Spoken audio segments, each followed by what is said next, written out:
Northern governors are meeting to deliberate on the insecurity going on in northern Nigeria. I repeat, after southern governors met and said that state police is non-negotiable, now 19 states of northern Nigeria, the governors are also meeting to deliberate on the same issue of insecurity in northern Nigeria. Let's look at this.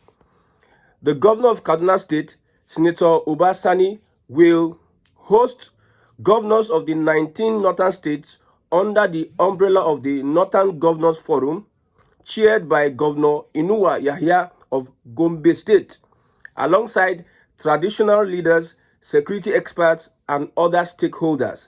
The meeting will focus on the current security situation in the region, with leaders expected to collectively undertake a thorough assessment of the situation and deliberate on lasting solutions. They will also discuss other matters related to the development and progress of northern Nigeria. Just after Southerners had a decisive meeting, northern governors now decided that they should also meet. You see, one reason I said that we Southerners, we should put our acts together.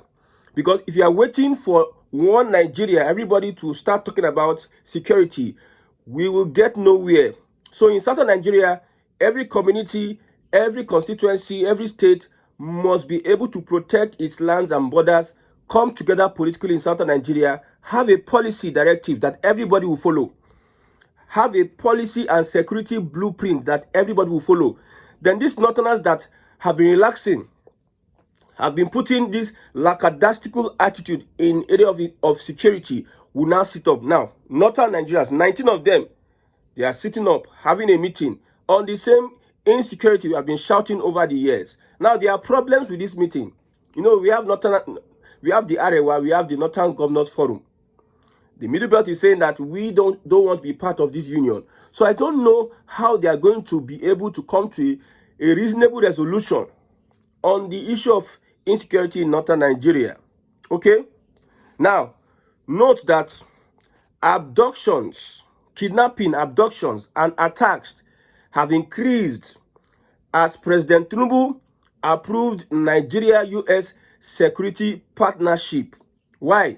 Because the bandits, the terrorists, and their sponsors and sympathizers are fighting back. If you look at the restructuring going on in our security, Nigerian security, that is the reason why you are seeing all these meetings. If Tinubu is not carrying out restructuring our security architecture, look at what's happening with the police. Look at what's happening with the army. Recruitment upon recruitment. These guys will not sit up. I told you that the only way we can stop insecurity in Nigeria or northern Nigeria is restructuring. If you rearrange everything and put the round peg in round holes, economic restructuring important. Yes. Security restructuring important. Now, regional restructuring. If everybody now, because the problems we are facing is a particular tribe wants to start threatening everybody, and they are using one Nigeria to enter your land. The constitution says that any Nigerian can live in any part of the country. You cannot stop me. So they are using that one Nigeria to enter your land and cause havoc because they believe that they must have hijacked the system, and that system is protecting them from being prosecuted, arrested, and taken to court, and even judged. Yes, that is why you see in a country like this, an ISWAP leader will be given 20 years imprisonment. ISWAP leader that killed hundreds of soldiers, that displaced communities actively. Just recently, generals have been killed by ISWAP. Hundreds of soldiers. Our women, soldier women, they stopped them from going for combat because these same ISWAP terrorists will capture them and rape our soldier women. And they caught one of their leaders that have supervised a lot of killings. They also steal our resources. Yes, they displace a whole village because of resources. Killing people, causing security. We have spent trillions of naira. But yet, what the system could give this young man is 20 years. And a Sunday Jackson that was defending himself will be given death sentence. That is the system. So they believe that you're one Nigeria. They can use it to enter anywhere. The more reasons we are calling for Southerners, you must be able to put your head on the ground. This December, people going to their villages, whether in Ondo State, whether in the Southeast or in the South, you speak with your traditional leaders, speak with your councillors, speak with your chairman, whoever they are. Let's talk about combing the forest, because there is a directive coming from the center. A Southern president is on the throne, and that Southern president has a lot of capacity and influence. You can see politically, everybody is joining the APC. Politically, APC under the Southern president has crippled opposition political parties, especially the emergency one that was created by the disgruntled elements in the APC, the Fulani people that left the APC and created another formation. Yes, the APC has a Southern president that is strong. So if you go to your village and you engage your age grade or your umuna or whoever, and look at modalities you can use to secure, then the rest is history. So I'm not surprised that Northerners are coming together, which I believe may not be fruitful. But let's look at the fact. Okay, so now that Nigeria, Tinubu, and Trump, they have agreed intelligence sharing. They are going to carry out drone attacks in Nigeria. I repeat, the US is going to carry out drone attacks in Nigeria to support the Nigerian government against these bandits.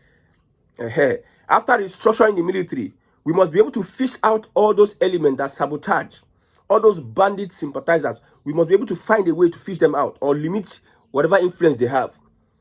It should be Southerners that should be manning some important positions, some important security structures. Southerners at the moment, because we cannot trust these Northerners with our information. At least if there's a Northerner at the head, a Southerner should be around that Northerner for his capacity, because that's the kind of game the Northerners were playing before. That is their mindset. So let's use their mindset against them. So Southerners must have strategic positions. I repeated this over and over again. I said that coup, in quote, if it is created, though, that coup, if not for the intelligence general Udiadenye from Cross River State, who knows? The Northerners will have been able to pull off that stunt against Bola Ahmed Tinubu. You can see the Guinea-Bissau man was one of the people that the Guinea-Bissau. There's a coup in Guinea-Bissau, which Jonathan was trapped, but now Jonathan has been taken in, has been rescued. I don't know whether it's by Ivory Coast or Nigeria, but Jonathan has been rescued from Guinea-Bissau over the military coup. That president was one of the first persons that came to visit Bola Ahmed Tinubu and congratulated him. He's one of the allies of President Bola Ahmed Tinubu. So almost everybody around Tinubu, the military is taking over. It tells you a lot. It tells you a lot.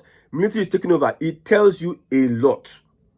So as it stands, Tinubu's restructuring of Nigeria's security architecture is posing an existential threat politically to northern influence in our military setting, in our military environment, in our military structure.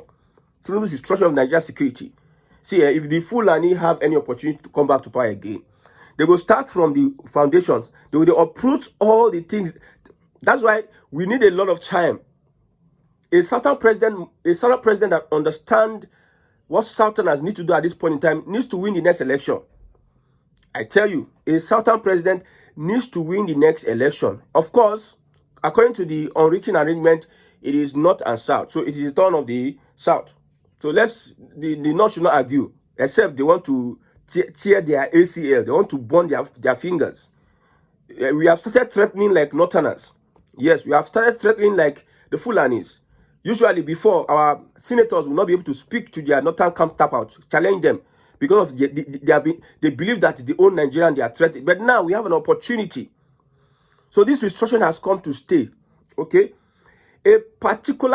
Let's look at the police, VVIPs, police that will be taken away from VVIPs, over 11,000. And you see, it's affecting mostly these northern politicians that are in these regions that have a lot of insecurity going on. Just like a politician, you are in Maiduguri or Bokos, where you always have constant attack. The other time, the Minister of Defense, Matawali, was going to his hometown. If you see the convoy, we carry like 50 people, 50 convoy. Look at how he is protecting himself. But you as governor, we did not see your impact on security in Zamfara State. But if it's yourself, you carry almost all the people that are supposed to protect your people to protect yourself. Now, one thing Tinubu is doing about policing, restructuring the police, is very, very critical to help Northerners themselves fight against insecurity. So when they remove all those VVIP from them, they remove police, they make money. From all these 11,000 policemen guarding our politicians, police self, they make money. Everyone they assign to anyone, those ones they pay a hair. So it's also removing food from the police mouth. Although, thank God, is a southern person who is the police IG. Thank God is a southern person. And that person says, I owe Tinubu my relevance, my loyalty. I have told you before that the change that Nigeria needs, it does not need a democratic system. You don't need a democratic system to change Nigeria, because the same democratic, now so the same people will say no. Some people say yes, we want change. Some people say no. And in democracy, if you have a lot of stupid people, you have stupid development. You have stupid policies. If you have a lot of foolish people, so democracy is not a true representation of development. It depends on the kind of people you have. For instance, now, you live in a local area where people are not enlightened about politics and government. Maybe out of 1,000 people in that community, we have like 60 to 70 people or 100 persons that are enlightened, that know their left from their right when it comes to voting and politics. So if a politician goes there and he looks at the statistics, ratio 9:1, 900 people are illiterate. They can be deceived. They can be manipulated upon to do anything. They can sell their votes and sell lies for them. While we have 100 or 80 or 70 that know their stand, know what the right person they need to vote. Don't you think that politician will always win an election with the vote of those illiterates, those people that don't know? That is one problem about democracy. You have a lot of idiots, a lot of foolish people with voters card, with so sentimental, they don't understand anything about governance. They just want to eat. So if a politician come today and starts doing their face, crying for them, all those kind of statements to use to deceive them, they just give them small rice, small wrapper, everything.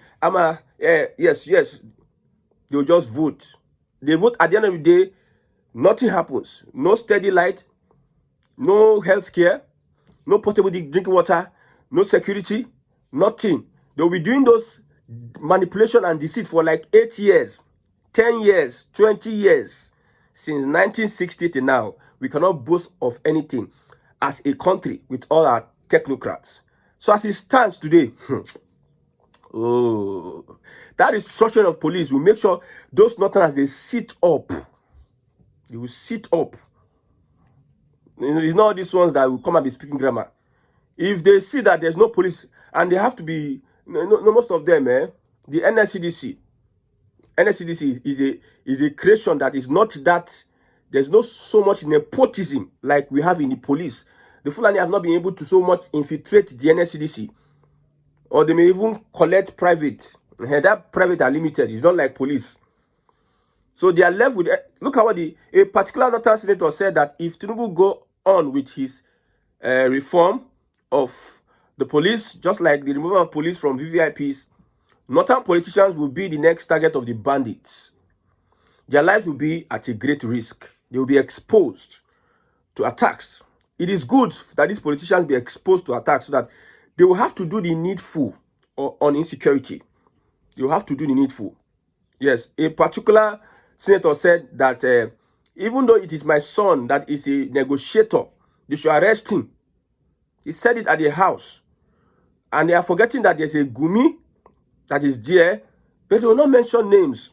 Hypocrisy, the hypocrisy of these people, I don't know. Even devil self, they learn. The hypocrisy that is oozing out from these people, the devil self, him, they learn. So the Tinubu's restructuring of the police will make Northern politicians that sympathize with bandits, they will make them to start seeking local solutions for insecurity, solutions to insecurity in the region. The meeting of 19 Northern governors is also a reaction to the resolution of Southern governors about state police as non-negotiable for peace in the Southern region. Now, this is where we have problems. When it comes to this Northerners meeting, we have problems. As we speak, Islamic jihadist fundamentalists in Northern Nigeria, they are on their toes, they are on the run because of this collaboration between US and the president. Intelligence sharing, all have you. Yes, we are spending money. US don't do anything free. Oh. For those that believe that, okay, US will come and take our resources. If US is going to help you, this one are global business. Business is business. Nobody is doing charity for anybody. Even the so-called loans and charity they do for you, it is with a price. So we are spending money on intelligence sharing. We are spending money on equipment. We are spending money on drones to bombard and do all. Even some of these American soldiers, they are coming into Nigeria to help us man all this area, whatever, where we don't have experts in. They are coming to directly get involved. A lot of things. Tinubu inaugurated a group of committee that will work with the US intelligence. He inaugurated that yesterday. And these bandits and terrorists, they are on the loose. They are panicky. They are panicky. That's why you see increased attacks. I don't know what they want to achieve with increased attacks. Are you pulling the president to declare state of emergency in northern Nigeria, the whole of northern Nigeria, which is possible, by the way? They'll just declare state of emergency in the whole of northern Nigeria, and the army will take over. The army that is being controlled by, not by bandits, not by terrorist sympathizers. Because Jonathan opened our eyes the other time that he said Boko Haram is in his government. Imagine Boko Haram that is killing people, that want to destroy the Nigerian state, is a government official. So since we have discovered that Boko Haram is either Kanuri or the Fulani or whatever, all these people that are perpetuating insecurity on the national level, national basis, they are either from Fulani or from part of northern Nigeria. We need a southerner to lead the charge. Our military architecture, our military structure, we need southerners to dominate. Northerners can be there, competent, but we have seen that a lot of people have loyalty for their Fulani and Islamic jihadist agenda much more than securing the lives of human beings and other people. Yes, they are in the system.